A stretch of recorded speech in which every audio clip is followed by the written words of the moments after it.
So transmission genetics. So the blending theory of inheritance was the first theory Mendel propositioned.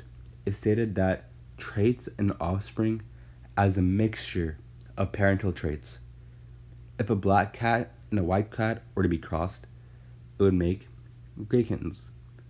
So Mendel proposed and reasoned that black and white cats would never reappear if the gray kittens were crossed with one another. And so, since here I can't draw black, I use brown instead, but the same logic still applies. So this cross between a white cat and a black cat will make a gray cat. And if that gray cat were to mate with other gray cats, then only gray cats would appear and no black or white cats would form. So the blending theory of inheritance seemed like a good start.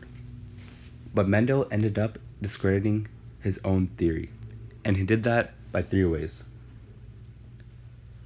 The first way was reasoned between controlled crosses between plants, which basically means he controlled the genetics behind his cross.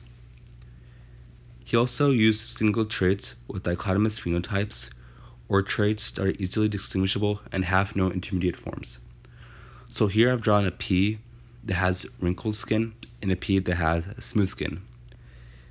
The pea would never have something in between these two phenotypes, and that's why he reasoned that there could be no intermediate forms. And the last thing that Mendel did was known as a replicate, reciprocal, and test cross. The replicate cross basically means that he would perform his crosses many times to ensure that something did not happen by chance. The reciprocal cross means that the sexes of a cross were switched. So let's say one time a certain phenotype was crossed between a male and female.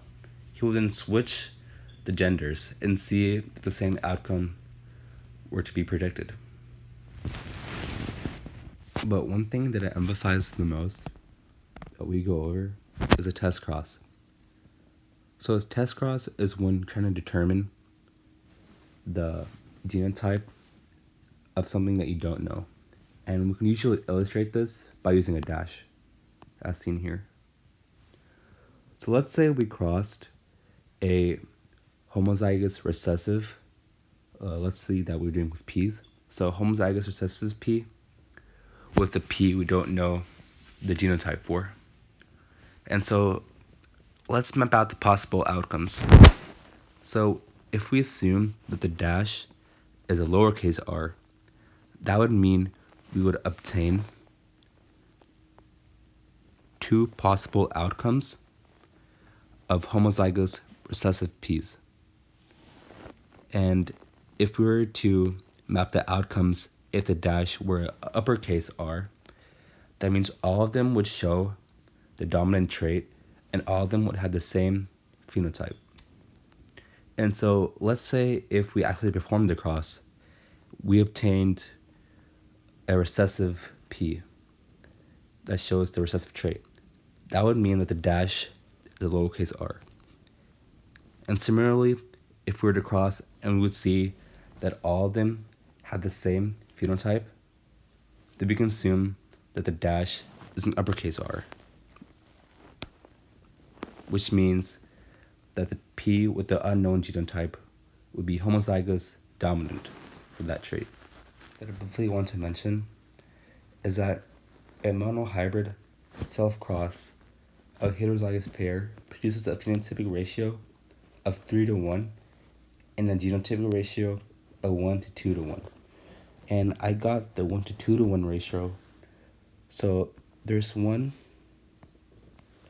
homozygous dominant, there's 2 heterozygous, and there's 1 homozygous recessive. And that's how I got the 1:2:1 for genotypic ratio. And for the phenotypic ratio, you know that there's a capital T and masks the recessive allele.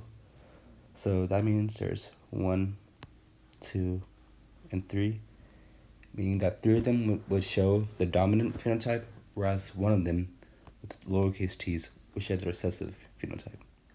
And since we're on the topic, I also want to talk about a dihybrid heterozygous self-cross, and in this case, it would produce a phenotypic ratio of 9 to 3 to 3 to 1, and I did that so you could easily identify in different colors if you actually did the cross by yourself, in which you would get 16 examples of the offspring. But yeah, this is a famous question my professor always liked to ask, and I hope that he memorized this ratio and in dihybrid cross you get it right as well.